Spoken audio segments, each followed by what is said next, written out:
something is wrong with a visitor from another star. 3IATLAS skimmed the sun, blasted away a huge share of its mass, and by every textbook it should be dragging a bright, screaming tail. Instead, telescopes saw a compact glow, a fuzzy ball where chaos should spill across space. China's Mars orbiter, Tianwen-1, even captured the closest images we will likely ever get. Still no obvious tail, no streaming debris, just silence. Tonight we chase the missing tail and what it might mean. Before we dive in, tap like and subscribe so you do not miss the next twist. Here is the paradox in plain language. When a comet rushes near the sun, sunlight and the solar wind heat its surface and blast loose gas and dust.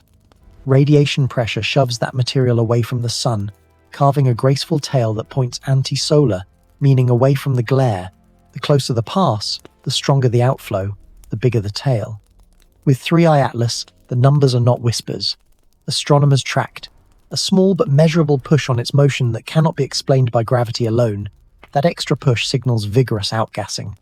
Conservation of momentum says the nucleus must have shrugged off a lot of mass to generate that force. How much is a lot? The trajectory solution implies at least 13% of the body's mass fled into space during the days around its closest approach. For a nucleus, a few kilometers wide, that translates into billions of tons of material. Enough dust to paint a river of light across the sky. Enough gas to fill a coma that swells and brightens and drags a clear tail behind it. That is not a dramatic flourish. It is basic bookkeeping. The mass leaves the nucleus. The flow gets pushed by sunlight. The tail appears where every comet tail appears. Now look at what the cameras actually saw. On November 5, after weeks of quiet effort from Mars orbit, Tianwen-1 released black and white frames of 3IATLAS. The images showed a compact sphere with a diffuse halo, the coma, stretched across thousands of kilometers, beautiful and maddening. Because there was no crisp streamer splayed out in the anti-solar direction, no obvious sign of 4 billion tons of dust and gas sprinting away from the Sunday. On the same night, ground-based telescopes echoed the view. A fuzzy glow, a neat little coma, no tail that shouts I just shed 13% of my mass. That is why the room went quiet in astronomy circles. You do not get to pick and choose between the math and the images. The path through space says a force acted. The lack of an obvious tail says the usual reason for that force is hiding, or missing, or masquerading as something else. Maybe the material was almost all gas, thin and transparent against the background, producing thrust without much visible dust. Maybe geometry hid a narrow tail by aligning it edge-on. Maybe the outflow happened in spurts that cancelled out the usual shape. Each maybe is worth testing. Before we race down the list of explanations, we have to sit with the most important feeling of all: curiosity. You and I are watching a rule that has held for thousands of observed comets wobble under the weight of a single stubborn dataset. We have the closest look from Mars orbit. We have timing around perihelion at just under 1 astronomical unit from the Sunday. We have a measured nudge that implies serious mass loss. And we have images that refuse to pay the bill that physics has placed on the table. That is not a scandal. That is an invitation. Over the next minutes, we will treat this like a shared investigation. We will keep the energy high, but the reasoning careful. We will look at what comets are supposed to do and what this interstellar visitor actually did. We will test baseline physics first, then follow the evidence wherever it leads. If the ordinary answers are strong enough, they will hold. If they are not, we will say so and keep going. That is the deal. Mars had the best seat in the house. While Earth stared into sunlight near perihelion, a quiet spacecraft above the red planet turned its camera away from home ground and toward a faint target sliding across the stars. Tianwen-1 was built to map canyons and dunes, not to chase a dark marble from another star. Yet in early October, the team retasked it, dialed in new tracking rates, and taught a landscape imager to follow a point of light. On November 5, the Chinese Space Agency released what it saw: a compact glow with a broad halo, the closest frames humanity is likely to get of 3IATLAS. Think about what that pivot required. A camera tuned for bright, slow, high-contrast terrain had to find an object only a few kilometers wide, darker than asphalt, moving tens of kilometers every second, and so far away that light took a full minute to cross the gap. The nucleus was roughly 5 to 6 kilometers across. The range was about 18 million miles from the orbiter to the target. At that distance, the comet is not a pebble. It is a dust mote. You must track it smoothly, or it smears across the detector. You must expose just long enough to beat the noise without washing out the coma. You must subtract a star field that never stops drifting.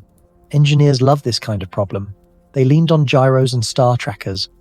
They built a pointing plan that predicts where the comet will be, not where it was a moment ago. They adjusted readout timing and stacked multiple exposures to pull a whisper up out of the sensor floor. None of that makes for flashy headlines. It does create trust. When these frames arrived, they were not lucky snapshots. They were proof of control, a demonstration that you can hold a tiny moving target steady from millions of kilometers away. Now fold in the geometry. From Earth, 3IATLAS swept behind the Sun during closest approach. The line from our planet to the comet ran straight through dazzling daylight. Ground telescopes were blind, and even space telescopes near Earth had painful glare to fight. Mars was offset just enough to break that glare. Tianwen-1 slid into a sweet spot, not because someone planned the universe around our curiosity, but because sometimes orbital mechanics hands you a gift if you are ready to use it. Other spacecraft watched as well. Europe's missions at Mars, Mars Express and the Trace Gas Orbiter, recorded the visitor from their own vantage points. Those observations matter. They confirm that this was not a one-off quirk. Yet the Tianwen frames carry a special weight. They were the closest images, by any human machine, nearer than the Hubble Space Telescope and the James Webb Space Telescope could manage during this window. Close does not always mean clear, but it often means you get the first honest look before the details are smeared by distance. What did that honest look show? A blurry sphere surrounded by a diffuse coma that measured thousands of kilometers across.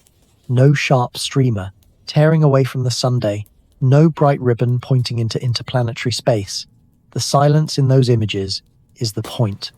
If the physics says billions of tons left the surface, a camera this close should see the evidence as a tail. Instead, we see an orderly glow and a neat halo.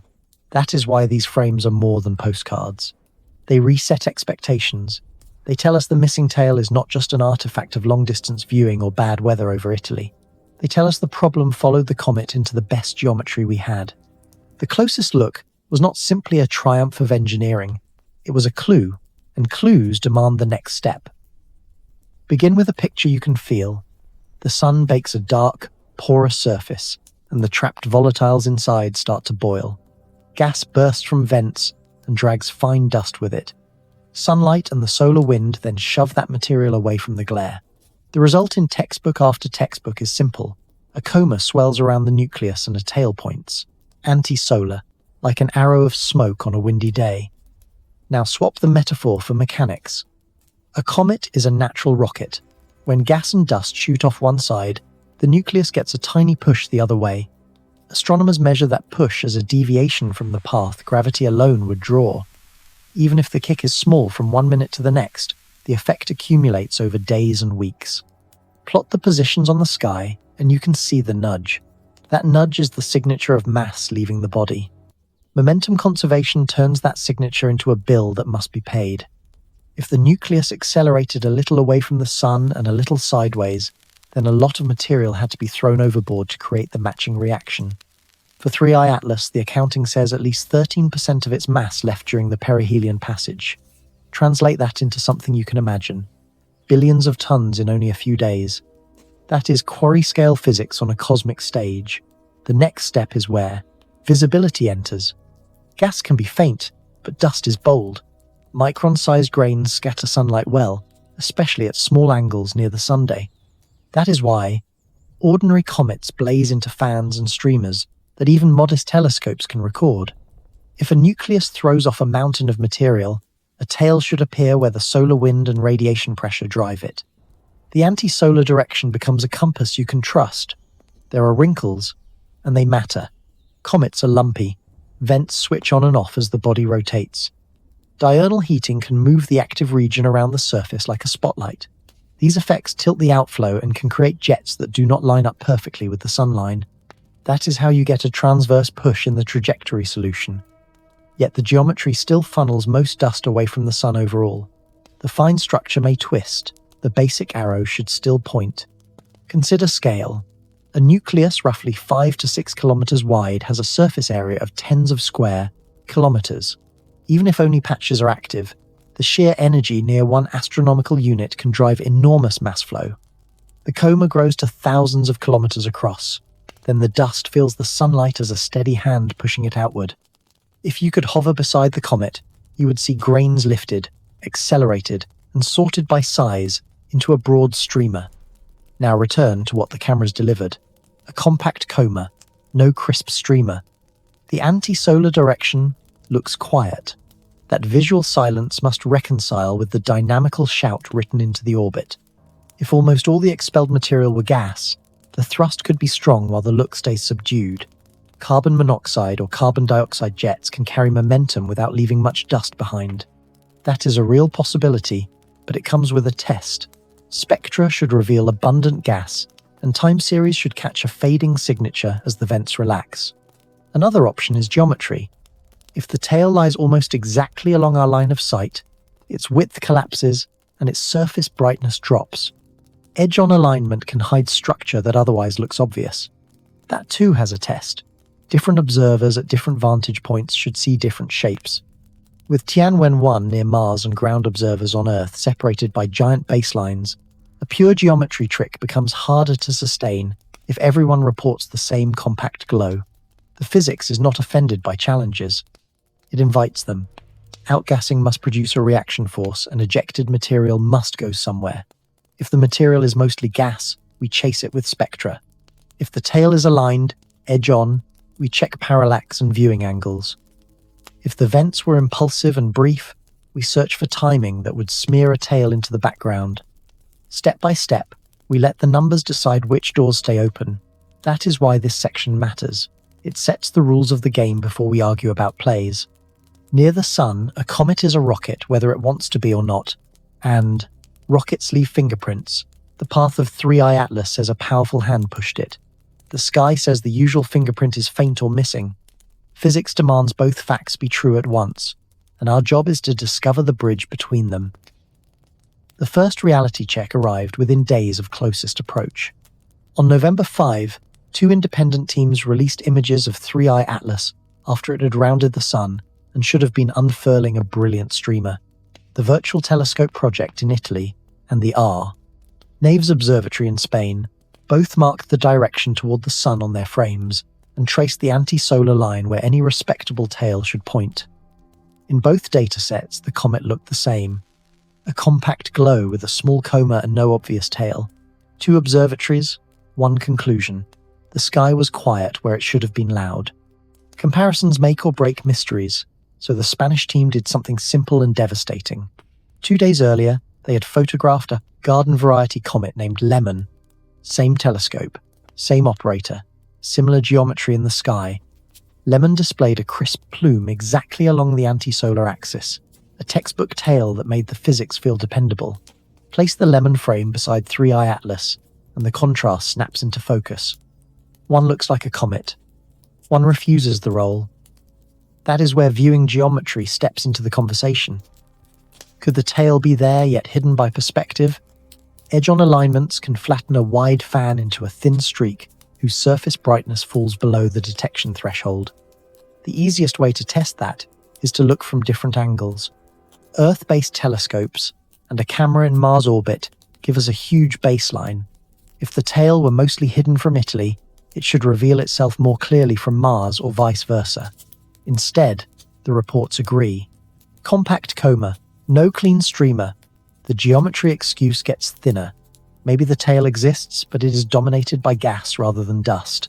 Gas can be. Questions. Post-perihelion is usually the moment when a comet shows its hand. Heating peaks near closest approach, then the released material fans out and sunlight sweeps it into structure that anyone can follow. In this case, the reveal never came. The Italian and Spanish frames were not outliers. They were the beginning of a pattern. Follow-up images repeated the same stubborn theme. A fuzzy bead of light, not a streaming banner. None of this proves the mass loss accounting wrong. The orbital fit that demands a thrust still stands, and the numbers remain persuasive. The implication, however, grows sharper. Either the ejected material was dominated by components that do not make a bright tail, or the grains behaved in an unusual way, or some part of our picture is incomplete. The quiet is not the absence of physics. It is physics we have not yet nailed down, so the reality check does what good checks always do. It narrows the field. If geometry cannot carry the whole story and dust, refuses to announce itself, then we must chase gas signatures, particle sizes, and timing with more discipline. The paradox keeps its shape. The comet lost a great deal of mass, and yet the sky does not show the expected aftermath. We hold the images up to the light and admit what they say. The tail we ordered never arrived. Anomalies are not conspiracy fuel when they arrive as measurements. They are breadcrumbs. So we pick up the first 5 and walk them in order while the evidence is still warm. The point is not to stack wonder for its own sake. The point is to see whether unrelated quirks start to behave like a pattern you can draw on a napkin. Start with the way this traveller entered our neighbourhood. 3IATLAS is interstellar, which should mean any angle it pleases. Yet its path hugs the plane of the planets within a few degrees while moving retrograde against their flow. That is like a stranger walking the exact stripe down the centre of a crowded highway while everyone else drives the other way. You can call that chance.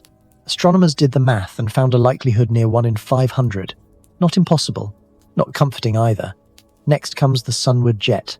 Comets blow material away from the sun because sunlight and solar wind shove dust and gas outward. That is the rule.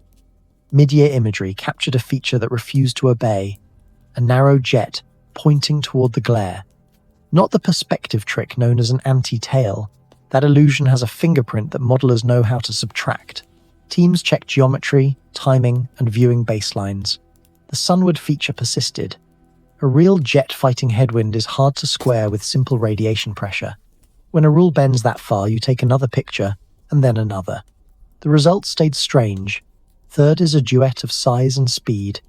3IATLAS is a solid body several kilometers across and carries a mass far beyond the first interstellar visitor, Oumuamua, and the second one, Borisov. At the same time, it tears through the inner system faster than both. Large objects are rarer than small ones. Fast ones are rarer than slow ones. The combination is like spotting a blue whale sprinting. The odds do not forbid it. The odds do raise your eyebrows and keep them there. Fourth is timing that feels almost theatrical. The object brushes past Mars when multiple spacecraft are awake and watching. It skims by Venus, and later near Jupiter, at ranges that are close enough for instruments to work, yet not so close that gravity yanks the path into a new shape. Then, perihelion lands in a geometry that hides the comet from Earth, just when you might expect peak spectacle. You and I should be allergic to stories that sound planned. Still, when a tour routes past our cameras and dodges our most crowded vantage point, you pause and take stock.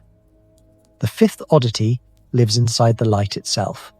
Spectra hint that nickel outweighs iron in the material around the body, which is the reverse of what surveys have taught us for most comets. The ratio of nickel to the cyanide family appears far higher than the usual spread, not a small tweak, but orders of magnitude beyond familiar ranges. Nickel-rich mixtures can appear in industrial alloys on Earth for strength and heat resistance.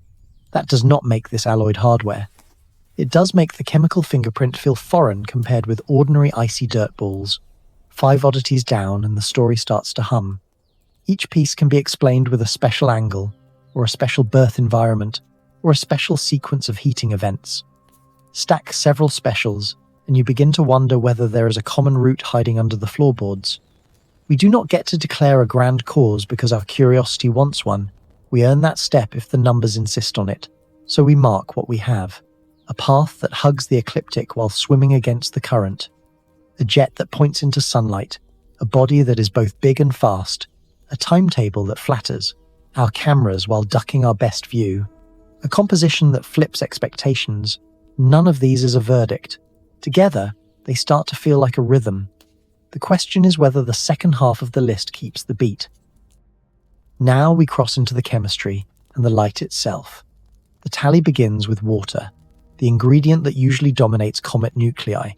Most classic comets are dirty snowballs with water as the main mass driver. 3IATLAS looks different.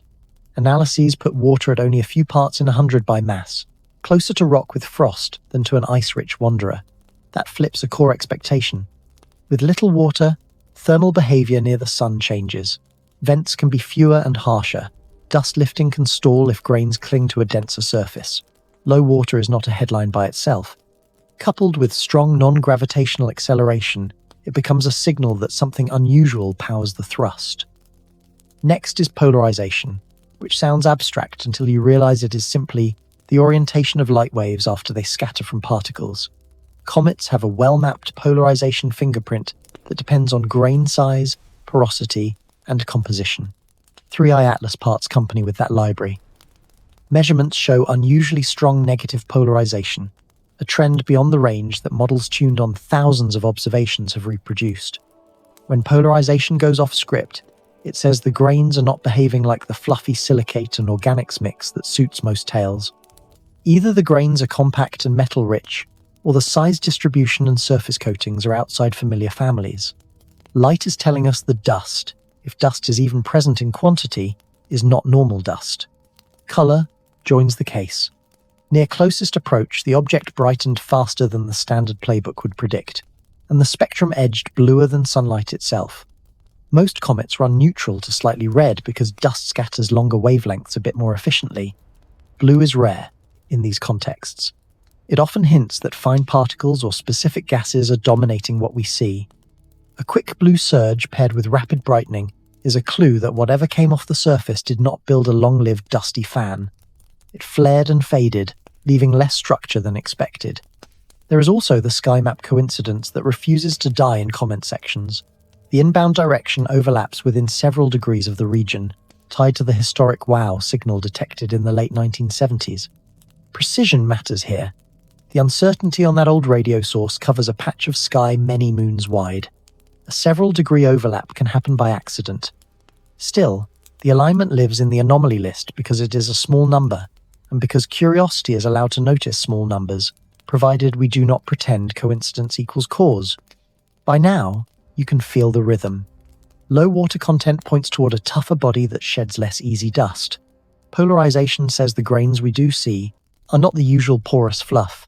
Rapid brightening and a trend to blue, say gas, and very fine particles may have dominated the show for a brief window. Stack those with earlier composition hints that nickel appears unusually strong, and an image record that never reveals a bold streamer, and the headline anomaly lands again with more weight. The comet lost a significant fraction of its mass, and yet it never wore the bright tail that physics promised. You can rescue that paradox with a gas-heavy outflow that produces real thrust and minimal dust. You can suggest that many grains were large and dropped quickly out of the scattering regime, leaving little to draw a long ribbon across the sky. You can argue that rotation and topography steered narrow jets that dispersed before they could merge into a classic fan. Each path deserves tests, and many are underway. Spectra for gas, time series for rotation, detailed modeling of polarization to nail down grain properties. None of these closes to the case today. What they do is pull the frame into focus. Water poor, dust odd, color strange, and geometry unhelpful is a consistent picture. It does not prove design or deny nature. It does say we are staring at an interstellar object that colors outside the lines in every quadrant that light can probe. The last item on the anomaly sheet remains the most visible absence, the tail that never appeared. Before we let imagination run, we give the ordinary a fair fight. Start with the gas-heavy idea. If outgassing was dominated by carbon monoxide or carbon dioxide, the reaction force can be large while the visible dust stays scarce. That would shrink a tail into near invisibility.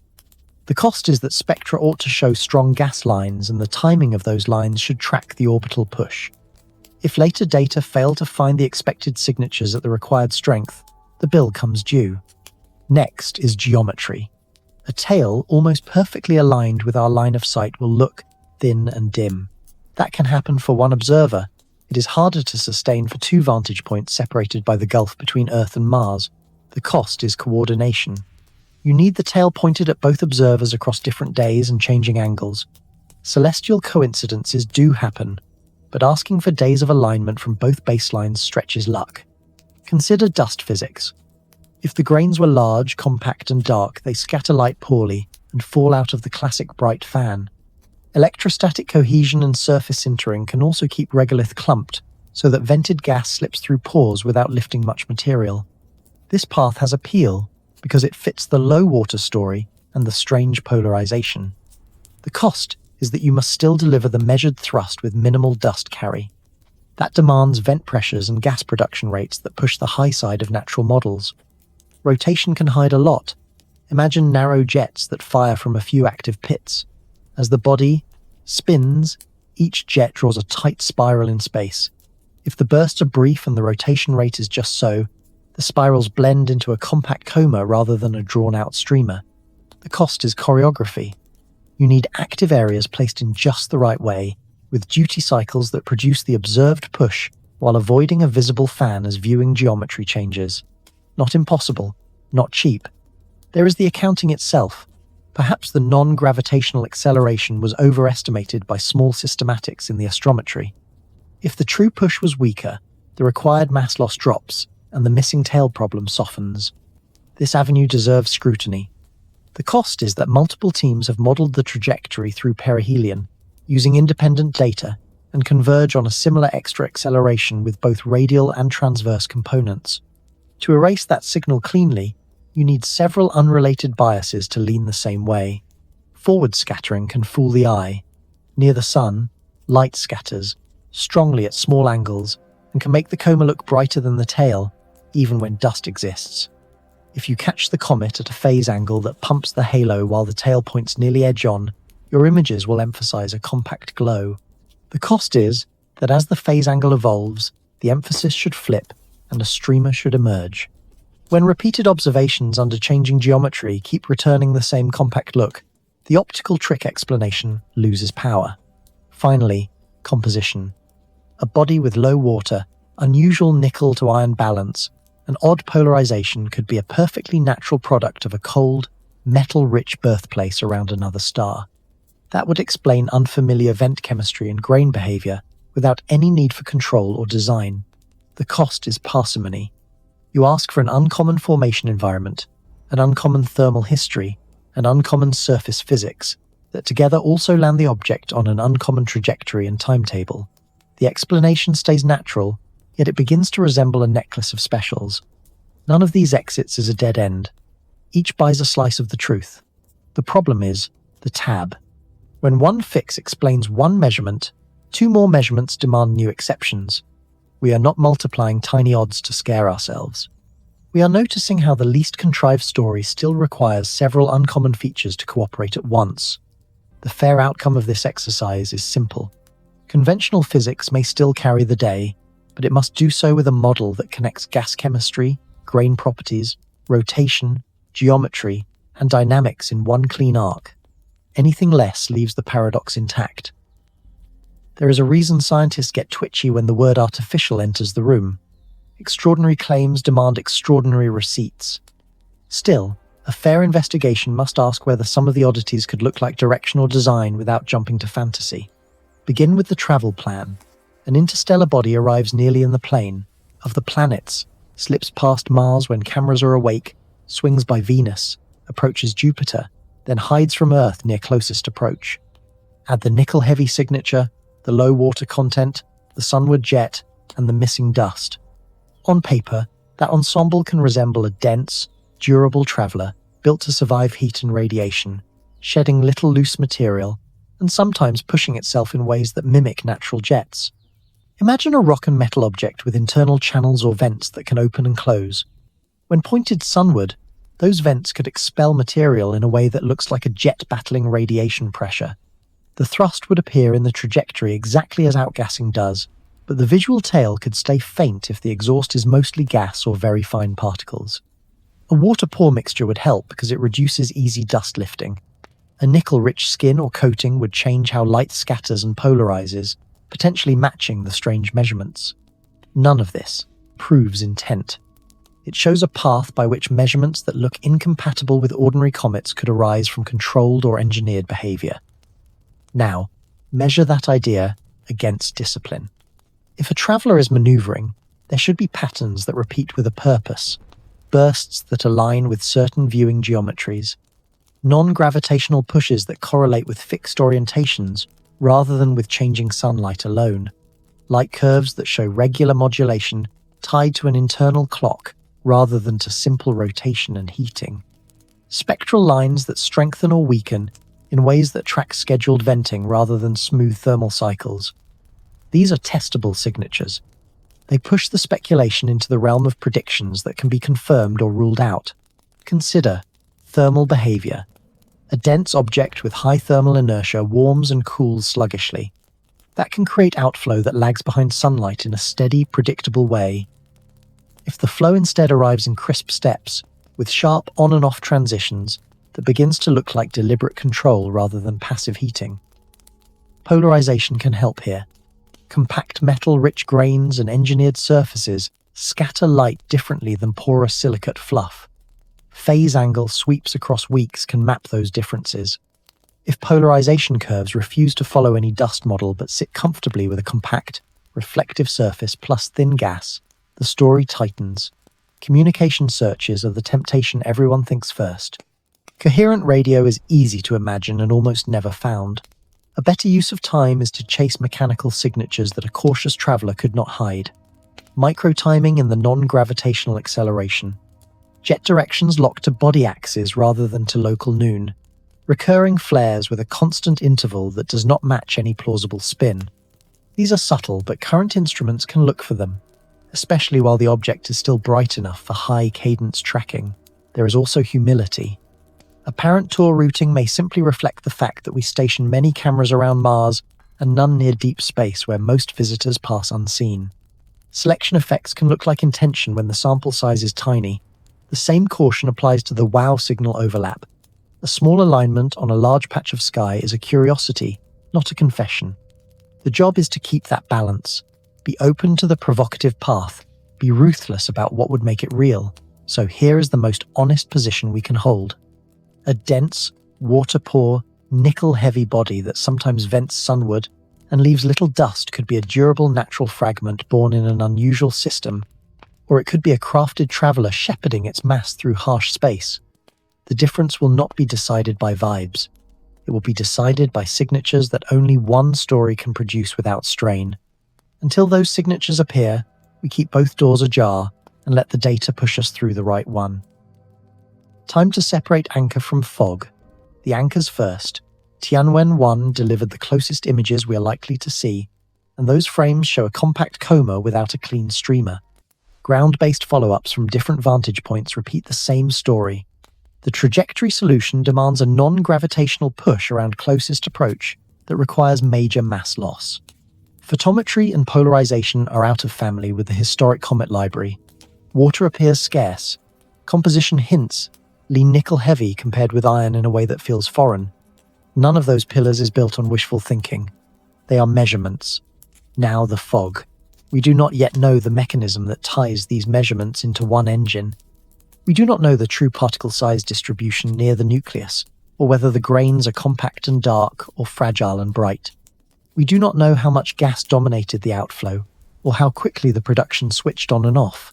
We do not know if the missing tail is primarily geometry, primarily composition, or primarily timing, or if it is a mix that only reveals itself when modeled in 3 dimensions with realistic spin and topography.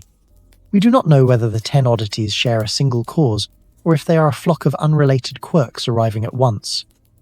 What we do have is a narrowing window to learn more. The object is racing outward now, dimming with each week. The best chance to pull high signal spectra, to watch polarization curve with changing phase angle, to time tiny wobbles in the path that betray jet directions. All of that lives in the short stretch before the visitor fades below practical limits. Teams are already using every clear night, every instrument that can still find the target against a crowded background. The goal is simple. Either vindicate a gas-heavy, dust-shy outflow with hardline detections and coherent timing, or corner the paradox until only one family of models can carry the load. This is where discipline matters. It is easy to fall in love with a favorite explanation and then massage every new data point into agreement. Resist that. Treat each clue as a coin that must be counted. If spectra climb when non-gravitational pushes climb, the gas story grows teeth. If polarization refuses every dust model, yet sits comfortably with a compact reflective surface plus thin gas that reshapes the picture. If geometry evolves and a streamer never appears from any baseline, the edge-on argument loses its last refuge. If timing reveals a clock that rotation alone cannot explain, the speculative door opens a crack wider.